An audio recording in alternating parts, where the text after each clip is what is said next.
Hello and good morning and welcome to the first, hopefully, in our series of live revision events from Be the Business Bee. Again, this morning we're going to be doing, hopefully, a session looking at the second half of the BUSS1 paper. Hopefully you joined us previously for our first half of the BUSS1 paper. What we've done is taken on board some of your feedback. So we've got rid of any revision booklets. You may want to take some notes yourself as you go along. That's one of the ideas that's been suggested. So that's what we're going to look at today. So you can make your own notes as you go along. And also going to try and keep it short and sweet. So we're not going to have any pausing for anything. Obviously, you can look back at this, clip pause yourself when you wish to. Let's just get an outlook of what we're going to look at today. So as an outline today in the session, we're going to look at, again, just refresh ourselves on the BUSS1 exam requirements. Then we're going to look at the area of enterprise. Then we're going to look at generating and protecting ideas, transforming business resources, developing business plans, conducting market research, understanding markets, the legal structure of business, location, employing people, and then if you've got any questions, obviously because it's a live event, you can just tweet me on @BBusinessB and I will answer your questions. So as you can see, that's what we're going to be looking towards doing today. Okay, let's take a look at our first topic, the exam requirements. So as you can see, the Unit 1 BUSS1 paper is planning and financing a business. It's worth 40% of your AS paper and 20% of your A-level paper. You've got 1 hour and 15 minutes to complete the examination, and it's worth 60 marks. You will have some short answer questions followed by some extended response questions. So it's going to be quite hands-on. Okay, let's have a look at this topic of entrepreneurs. So, what is an entrepreneur? An entrepreneur is somebody who owns a business taking a risk for a reward. That's quite an important definition. So they take a risk for a reward. It's somebody who invests their own money, and in return for that, they hopefully make a profit and get a return on their investment. So why do some people become an entrepreneur? That's one of the questions we get asked quite a lot. So typically you get escaping an uninteresting job. They did a boring job they fancy, doing something more exciting, more interesting. They may want to pursue a hobby or an interest that they're doing. They may want to exploit a gap in the market. They see that there's a gap currently not being fulfilled, so as a result, they want to exploit this gap in the market. They may just simply want to be their own boss. They've had enough of working for a company and decided they want to be their own boss and be employed by people themselves. They may want to work from home. So it may be a case that they actually fancy working in a job from home rather than commuting into work every single day. Or they may just simply want to have a big business one day themselves. Again, a dream that many people aspire to. Okay, one of the considerations you've got to look at is this thing called risk versus reward. Entrepreneurs are typically people who enjoy taking risks. Notice it's this idea about risk taking. The reward for these risks typically sees the entrepreneur make a profit. Now that brings into this topic which we call opportunity cost, because the entrepreneur will probably have to decide between multiple options placed in front of them. Now remember, an opportunity cost is a cost of the next best alternative. So it's when you throw away one opportunity. So for example, if an entrepreneur has got a choice of business A and business B, and they choose business B, then the opportunity cost was option A, business A, which they now can't take up anymore, which obviously comes back to hurt them maybe potentially in the future. It depends on how well they do. Hopefully as an entrepreneur they took that risk, they've calculated it, and they're going to get something back for it. Typically as well, entrepreneurs look for the most risky but most rewarding option. Okay, government support. So we're looking at where the government supports businesses. Now government typically wants to support entrepreneurs. Right, the government typically will look to support entrepreneurs in the following way. It tends to offer government grants. So this is money that it will give towards entrepreneurs to set up a business. It wants to encourage them to run their own business. It's really keen to do that. Also, it will look to try and give money to help innovation, research and development. Now, it's because it believes that the future in business is always to keep innovating. Remember, if you stand still, you actually go backwards. So the government will try and invest in innovation, research and development. It will also support training. It'll also support business help and development costs. So it'll try and give you some professional advice like accountancy or some legal services. So out there, the business is getting help and support constantly. That is how you get help and support from a business. Again, it may give you training. It may Where do ideas come from entrepreneurs? Typically, it comes from either brainstorming their ideas, their own personal experience,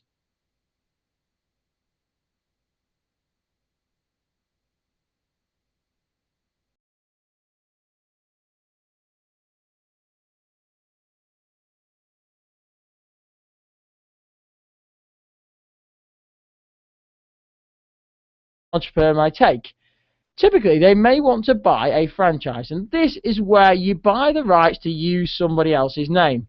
So, for example, this is where the owner of a business, the franchisor, will sell the right to use their idea to another business, the franchisee.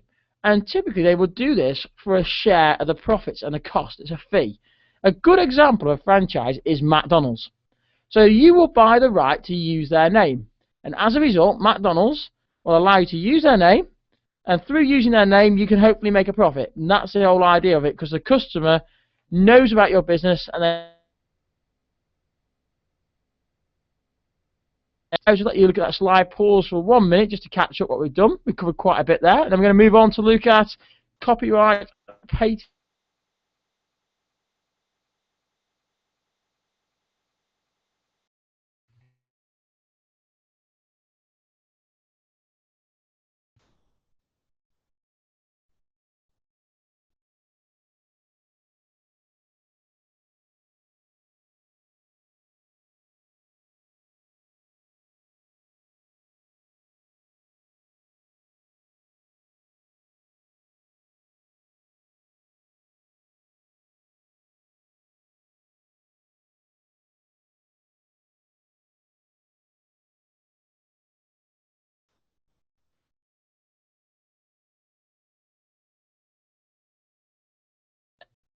Okay, hopefully you can see my screen again. I see the technical thing there. Right, back on again now. Let's have a look.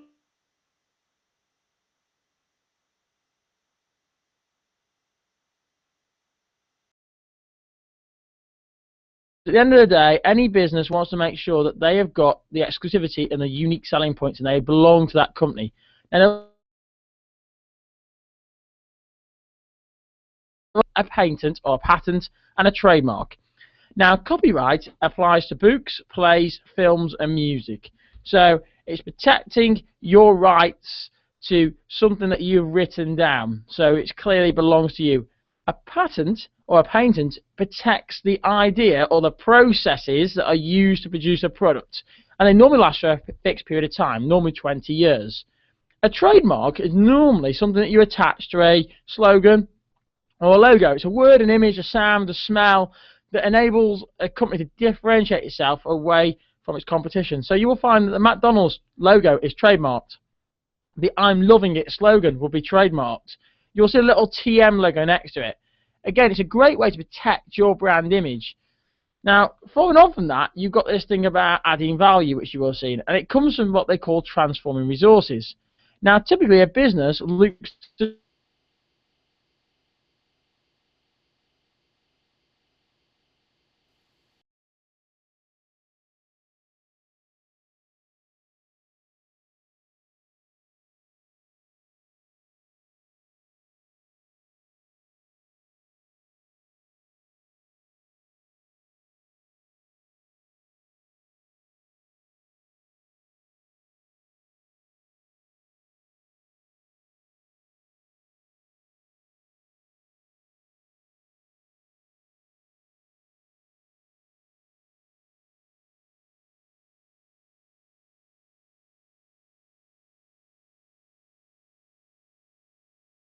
have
you should click that button there, and hopefully you can see me again.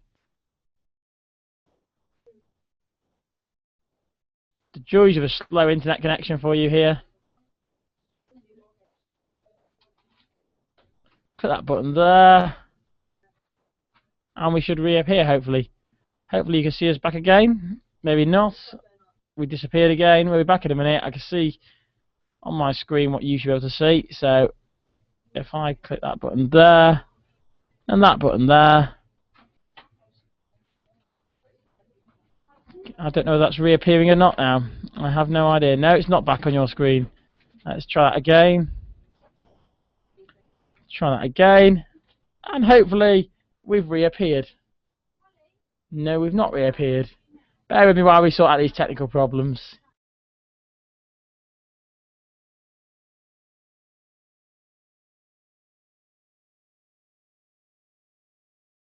Okay, there we are, we're back on again. So, right, and fantastic. As I was saying, one way of adding value is to create a brand.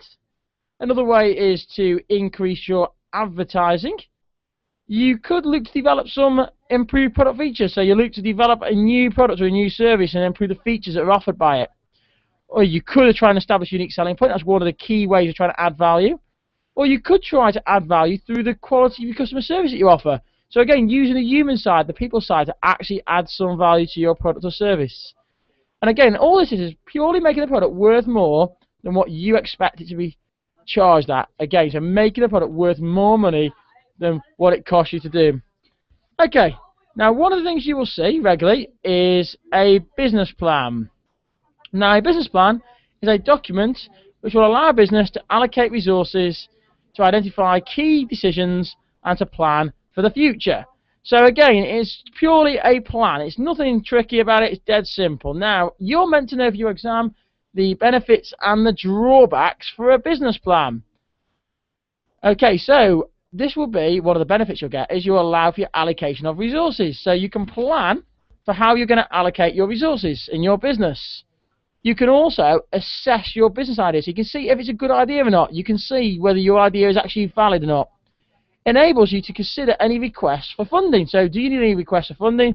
Take them along to the bank, see if there are any good ideas or not, so you can sort of work out what your ideas for funding are. Of course, the drawbacks are typically common. You've got the time-consuming option, so it takes time to write a business plan. It's only an estimation. It's based on the expertise of the person actually doing the business plan, which again potentially can be a problem. And it's actually an opportunity cost, because by the time you're spending doing your business plan, you could actually spend doing something else in the business.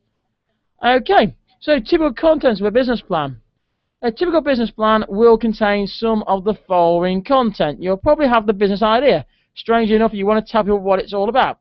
You'll have the type of ownership of your business, so you'll say what your ownership is. You'll have the unique selling point of your business, so that it shows what it stands out and how it differentiates. You'll have who your competition are. You will assess them. You'll have the market research. That'll be primary and secondary research will go in there. And you'll have your business finance. So you'll have a break-even point, you'd have your profit and loss, and you'd have your budgets. And all that will go in there to show a comprehensive business plan. Make sure you know the content of a business plan, because this will come up in your exam. There have been questions in the past testing this area of a business. Okay, so where do businesses get their ideas from? So they can get information and help from typically the bank manager. That's the first place they go to, because the bank manager normally is going to give them some help for their financing.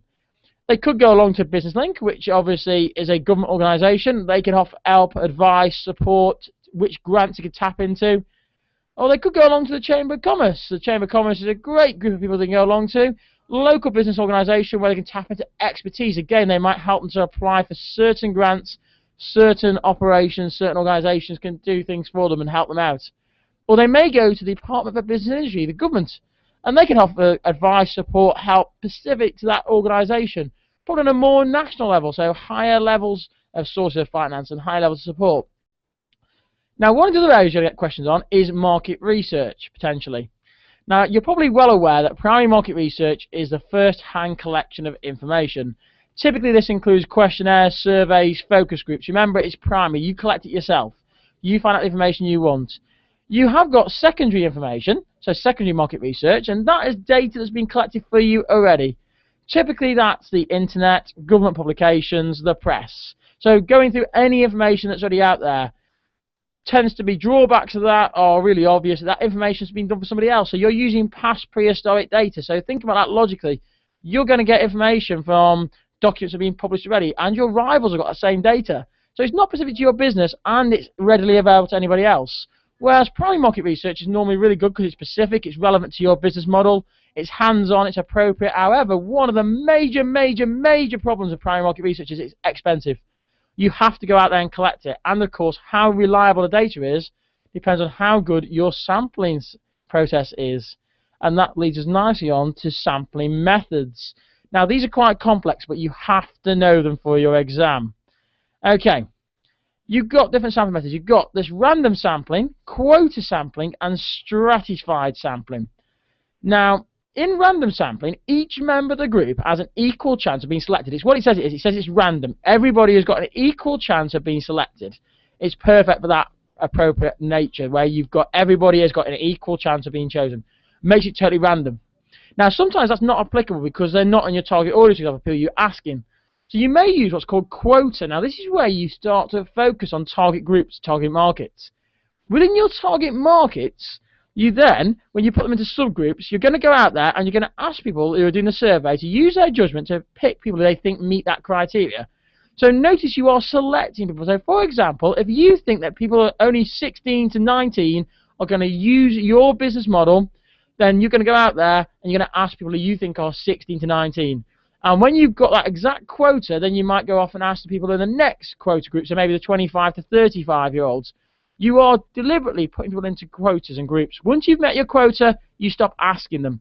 So notice that it is selective, but you are using exact numbers that you think are going to meet your business requirements. Whereas, if you look at stratified sampling, this again is where you put them into target groups and subgroups.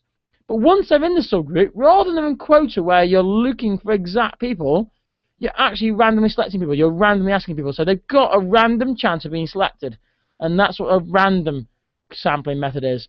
These are quite complex. Most students find this area of the course quite difficult. It's probably advised to look back over this. People do find this area of the course quite difficult. Now, another area that they could go down on the exam is they could ask you about the factors affecting the choice of sampling method. So what affects the sampling method chosen? Now, typically, it's going to be the amount of finance available, the nature of the product, or the target audience of the product. So they are going to probably be the largest factors that are going to get in the way. Obviously, finance is going to get in the way because if you can't afford to do an expensive sampling method, you're just going to do it randomly probably. You're not going to do any quotas. Quoting takes time. It takes profiling. So you're just going to go out there, ask a questionnaire. What sort of product you've got is probably going to be affected. You may, if you've got an expensive, high-value item, then you're probably going to only ask people of a target audience who are going to spend vast sums of money. Whereas if you've got a low common value item, then you're probably going to ask anybody. It's random. People might buy it all the time. And again, your target audience, who you're aiming at, will have a massive impact on where you choose to sample and target your market and your product at as well. Okay, you've got these two obvious little bits. You would have seen this lots of times. Data types. You've got numerical data and you've got feelings and opinions. And they've got a technical term in business. They've got this quantitative and qualitative. Now, quantitative data is numerical data. Think about quantify. To quantify something means giving it a number. Now, this tends to be all your surveys, all your closed questions, where you've got little tick boxes where you say, like, are you male or female? And then you go and count them all up and you draw a nice graph from it. You can get graphs. It's very quick data. You can graph it, you can analyze it, you can process it. It gives you some nice, clear data. However, some companies want to get some feelings, some opinions, some attitudes, so they open more open questions. And this is where the quality data comes. It's more feeling. The problem with quality data is it takes longer to analyze and it doesn't make nice fluffy graphs, which again for some people doesn't tick their boxes, doesn't meet their criteria. Again, it comes down to how much time and how much money you've got to process this. Okay, looking at a market. Now this again should be really common sense. You should know what a market is. A market is defined as a place where buyers and sellers come together. Typical examples of a market are local markets, so that'll be the town or area where you're from. So in our area it'll be Cheadle. National markets, so again that's more of a UK or a Germany or a Spain, so again a country.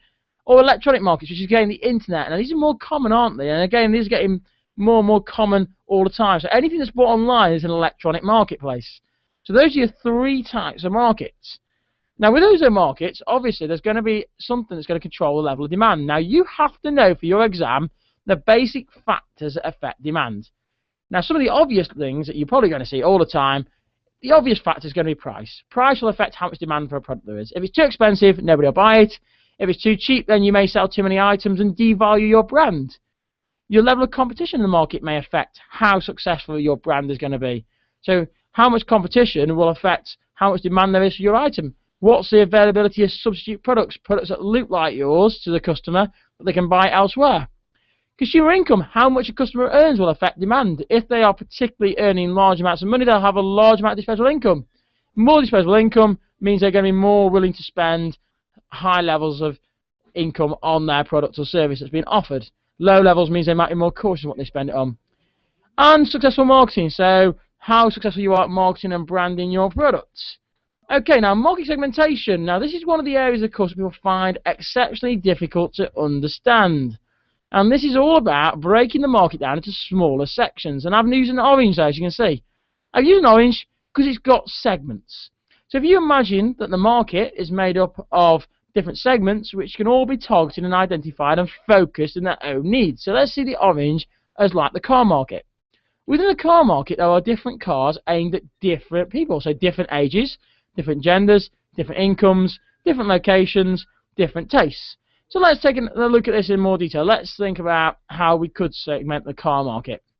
So, for example, Ford Motor Company has very clearly segmented two of its cars to different genders. The KA is aimed at females, whereas the Fiesta is aimed at males. They've even got age brackets on this. They think the Fiesta is aimed at 25 to 35, where the KA is aimed more at 17 to 25. So they've done it that way. They can do it by income, how much you earn. So the car companies like BMW or Audi do this. They try and use their cars as exclusivity, so a privileged brand. You pay top whack for them. You know, that's where they do it. They do it by income. The Apple iPhone, to some extent, is sold in that way. Where you're located, you may target your market based on their location. So you'll send out one advert for some people in one location and send out a different advert to people in a different location. Or it could be their taste. You want to try and stimulate their taste. This is done a lot with online advertising. So if you notice, Facebook got adverts that tend to typically appeal to your taste and your interests. Okay, market size. Market size is how you measure the size of a market. It's not common sense, really, because sorry, I should say it is common sense. It's pretty obvious. This is how you measure the size of a market. Typically, you measure the size in two ways. It's volume of units sold or the value of the sales. So you're quite simply using these two measures. How many items you sell or how much you sell in value. And market share is the proportion of the share of a market that one company has. Now, you need to know this formula for the exam. It's the sales volume of the company, so let's assume company A, divided by the total volume of sales in the market, so all the sales. You're looking, in other words, at a percentage of market share for a company. So let's look at the example down below. If the company in question sells 800,000 units, and in the market in general there are 2 million units sold, then when I do this division and then times it by 100, I would find that company A, in my case here, has a 40% market share. That would make them a monopoly. That gives them key strength and core skills across the market. Now, you have to be able to calculate that. If you don't calculate in the exam, you may be throwing away marks. So remember, it's either on volume of sales or value of sales. You probably want to practice that. Have a look back at this slide at some point and have a go at doing that. Dead simple. Okay, market growth. Market growth is a measurement of the growth in the market size. Typically, we express it as a percentage. And again, it's a formula you should know. What we're looking at here is how much is a market growing by? What's actually happening to the size of a market? And we do this by doing the percentage change formula, basically looking at the change divided by the original. So let's look at this in an example form because it makes the most sense in that case there. So typically, the market was originally at 200 units and now it's at 300 units. That's how many are being sold. So we want to look at the growth of the market. So we look for the change. So the change between 200 and 300 is 100 units. The original figure was 200 units, so 100 divided by 200 times 100, 50%. So the market has grown by 50%. And that is purely how you would calculate market growth. Nothing complex about it, nice and simple, nice and straightforward. Again, make sure you can do it. Easy marks in the exam if you ask to calculate market growth. Clearly, a market that's growing is the one that's going to be more appealing to companies and more appealing to organisations. Okay, now we're going to look at an area of the business which I'm sure most people enjoy. It's legal structure of business, and it's basically ownership types. As you're probably well aware, there are 4 different types of ownership. You've got a sole trader, a partnership, a private limited company, and a public limited company. Right then, let's look at a sole trader. Sole trader, dead simple. It's the easiest form of ownership. It's the one we can set up quite simply. Any of you can set up today. It's got one owner. The owner makes all the decisions. They get to keep all the profits in the business, and they can take holidays when they like. Fantastic. However, remember the most important part of this is a sole trader has unlimited liability. Now remember that word, unlimited liability. If you're liable for something, you're responsible. They have unlimited levels of risk. The sole trader basically does not differentiate between the person who owns it and the business. So if the business was getting into debt, this means that the responsibility for all the debts belongs to the owner. So the owner is liable to pay all those debts off. That might mean they have to sell off all their assets, the house, the car, all their belongings to pay off the debts to the company. So they have unlimited liability. That's fairly risky. They're also limited by the way they can grow in size and scale as a business. So they can only grow based on probably the one location they're in. They can actually employ people. Don't forget, they can employ people, but that's a cost to the business. So typically, these are small-scale local businesses. And of course, typically, because they're only run by the owner, when the owner goes on holiday or they're ill, then the business has to close and shut down. So again, that's a fairly big weakness, but it's nice and simple to do. Some people, though, don't like working on their own. They want to access more skills. As a result of this, they'll look to do something which is called a partnership. This is a fairly easy process to do. You just write an article of association and an article of memorandum, which sets out the responsibilities, the roles in the business. Typically, in a partnership, it's between 2 or more partners. So again, you can start with 2, or you can go up to 50 normally in a new partnership these days. You've got access to a wider range of skills than being a sole trader. So people like this because they've got more skills to tap into. There's cover when you're on holiday or somebody's ill. So there's somebody there to fill in the gaps. And you can raise more capital for your business. So you can increase the amount of money that you need to invest in your business. You've got 2 or 3 or 4 people putting money into the business. Again, the drawback is every single partner's got unlimited liability. So every partner has got unlimited liability. Every partner is responsible for the debts in the company. Now this has even more severe levels in that sense because it's up to the owners to sort out paying the debts. So when you get into debt, if you want to pay them off, the person with the most money may be chased. Forgetting about equality, it's not about equality. They may just chase the person with the most money first because it's the responsibility of the company, the partnership, to pay it back the business. So in this case here, they're going to go after probably the most wealthiest person and then come backwards. So of course some people are scared of being in a partnership for that reason because the most wealthiest partner could lose all their assets first. You have to share the profits to draw back straight away. And another drawback is that the business could be forced to shut down as a result of any disputes which may break out in the business. So a major drawback there. You have to shut the partnership down and start it all over again. Now, sole trader and partnerships are an example of businesses. At the moment, in these eyes, they are dead simple to set up and they belong to the actual owners. Now, some people want to set up something with a bit more protection, and that's called a company. Now, in a company, you raise capital through the sale of shares. Now, if we look at a private limited company, this means that shares are sold privately. Now, notice that a private limited company have this thing called LTD. Now, the advantage of a private limited company is that you have what's called limited liability. So this means that you are actually, rather than that unlimited one where the owners are responsible for all the debts, they no longer are. The debts actually belong to the company. So once you sell off all the assets that the company owns, they can't come and touch your personal belongings. Because remember, the company is actually a person. It's a separate entity. Because you're buying shares now in the company. The person with the most shares technically controls the company. And everybody who buys shares is known as a director of the company. You're not an owner, you're a director. So that's where it's slightly different in this case here. Now, typically, private limited companies have a larger scale and size than being a partnership or a sole trader. And because they have got more capital coming into these sale of shares, they've got the ability to expand the company. Now, because they sell their shares privately, they can choose who to sell them to, and that's quite important we'll look at in a minute. Now, one of the drawbacks of being a private limited company is it's typically more complex and more expensive to set up because it's a company. You've got some protection, so there's going to be some sort of way of, it's got to be more complex, there's got to be more legislation in place because you are being protected by this limited liability. You tend to lack the same amount of money that you can get from a PLC. Now, we'll look at that next. That's because they sell their shares on what's called the stock market, and they sell them publicly. And of course, you have to share your profits with the shareholders. You have to give them the dividend at the end of the year, and that's a share of your profits. And that is topical because some shareholders, obviously, put lots of money in, expect to get a nice big dividend back. So it limits the amount of money you can invest back into your company to grow it. Now, the largest form of ownership we see is what's called a PLC, Public Limited Company.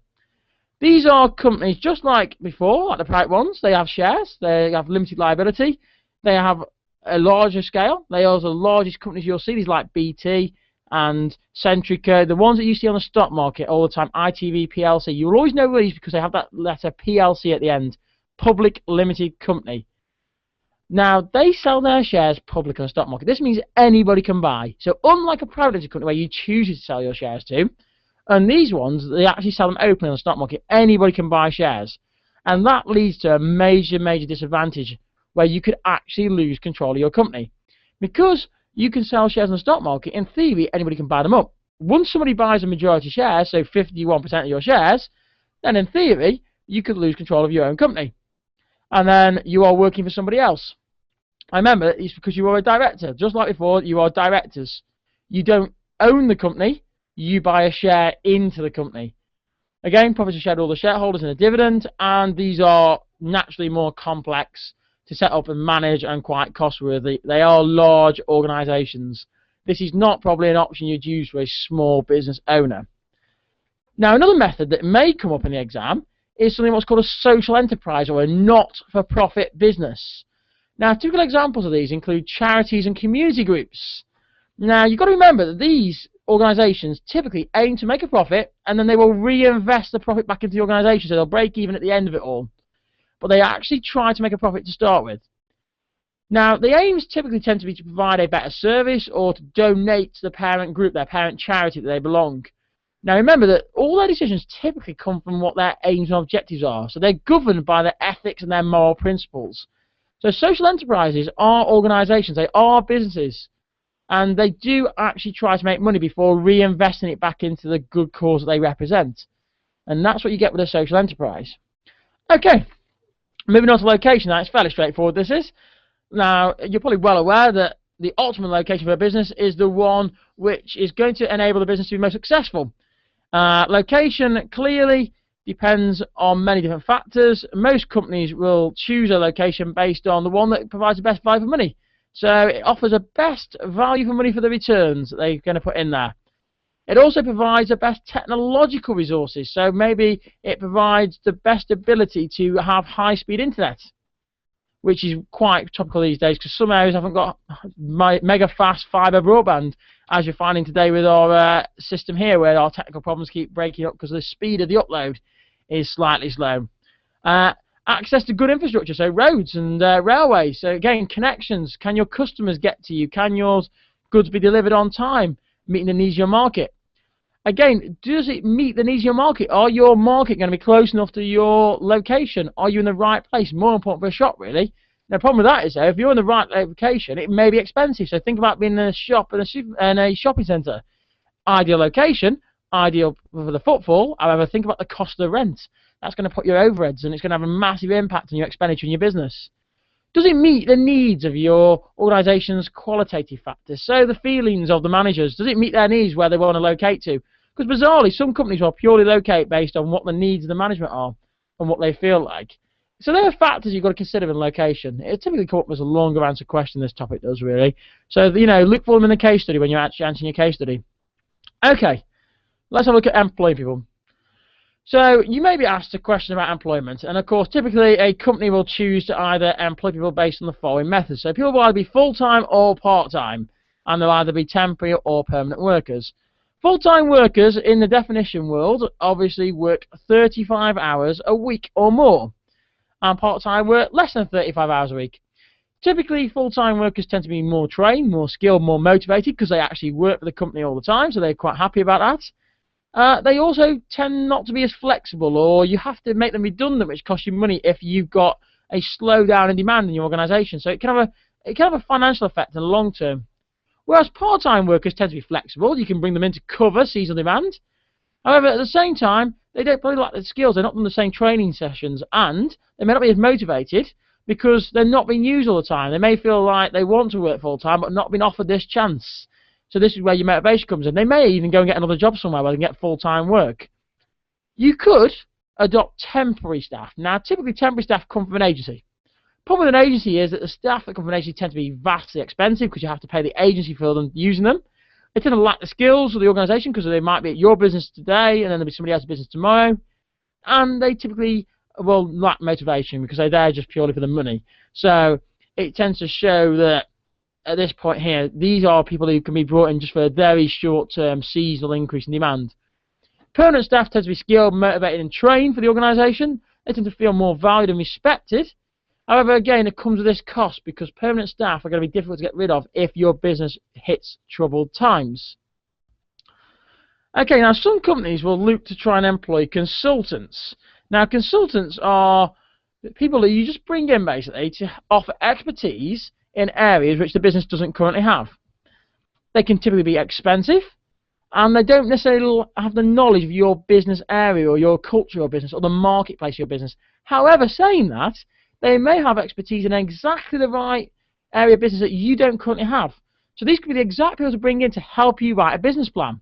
These could be the people who could actually make that difference from making your business a success or being a failure. So just because they cost more money, just because they don't know your business ins and outs, they could still be the ideal people for your organisation. So this is why you've got to consider them. Don't just dismiss them as being a no-no. You may want to use consultants. Okay. So hopefully getting back there. I don't know why I'm jumping forward there.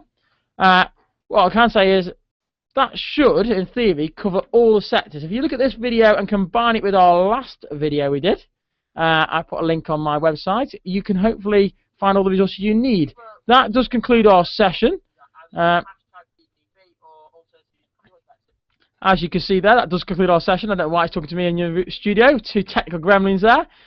Don't forget you can tweet me on @bbusinessb, subscribe to the YouTube channel, or check out some resources. If you've got any questions for today's session, make sure you tweet me @bbusinessb, and I'll be around to answer any of your questions. Hopefully that's been more useful.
Okay, got a question asked about primary and secondary research. So primary research, remember, is a first-hand collection of information. This typically comes from a questionnaire or a survey, whereas secondary research is data that's been collected for you. So this could be using the internet or using a trade magazine or looking at the newspaper at your competitors. So again, it's just using different methods than a primary research method where you go out and do it first-hand. Now remember, in primary research, the benefit of this is straight away you are doing the research. It's your research personalised to your business organisation. So that's a real benefit. However, it comes with a drawback of being expensive. It's not easy. It's time consuming. It's expensive. Imagine doing a survey. You must have done one in school. I'm sure you have. So, you know, it is costly. It's time consuming. Whereas secondary research is fairly quick. You can go on the internet, you can Google it, find it straight away, or other search engines available, of course. But remember, it's available to competitors. How accurate is it to your business model? How reliable is it to your business model?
Okay, I had a question asked about employment types. Remember, the full-time employers are more than 35 hours a week.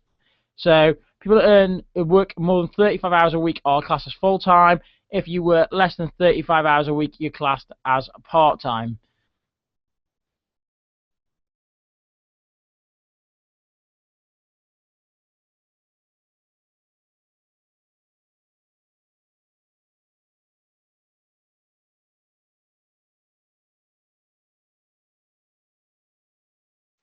Okay, question about what is an entrepreneur. Remember, an entrepreneur is somebody who takes a risk for a reward. So typically that risk is going to be setting up a business idea, and the reward will hopefully be financially based.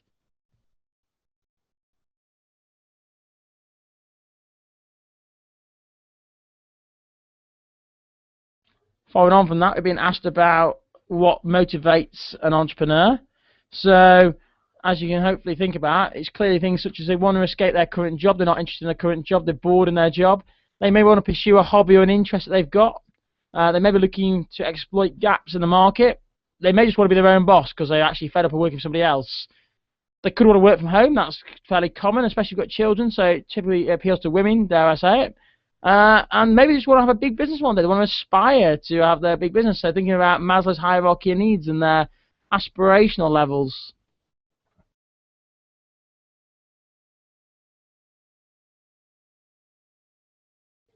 Thanks for that question about opportunity cost. Okay, an opportunity cost, remember, is the cost of the next best alternative. So it's always the one you don't choose. So like I say, if you've got a choice between investing in company A and company B, and you choose company B, then the opportunity cost is company A because you've let it go. The way I always see to think about opportunity cost, think about your boyfriend or your girlfriend. You've got the choice of two regularly. You know, you can go out with friend A or friend B. If you choose friend A, then friend B will probably never ever go out with you again if you split up with them. So, you know, there's the opportunity. You've lost that chance. You've got to weigh it up who you choose to go out with. So there's the opportunity cost idea covered. Hopefully that makes some sense.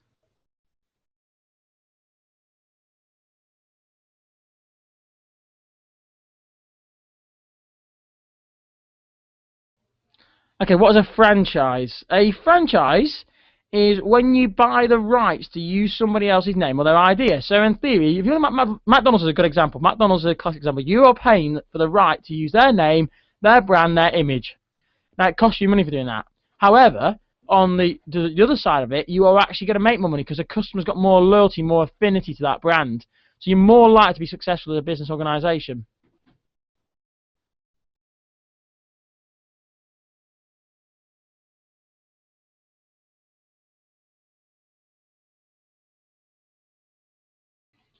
Okay, it looks like that's all the questions I've been asked so far. If you've got any more questions, feel free to tweet them away. I've got no problems with doing that at all.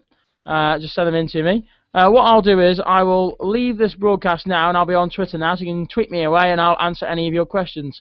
Hope this has been useful for you. Hopefully not too many technical problems today. A few issues that I think we need to iron out for our BUSS2 revision, which starts next week. Let me know any feedback. I mean, let me know if you find that the revision booklets being omitted from this session is a good idea or not a good idea. Obviously, I'm always going to act on your feedback. Check out some of the videos on my website, bbusinessb.co.uk.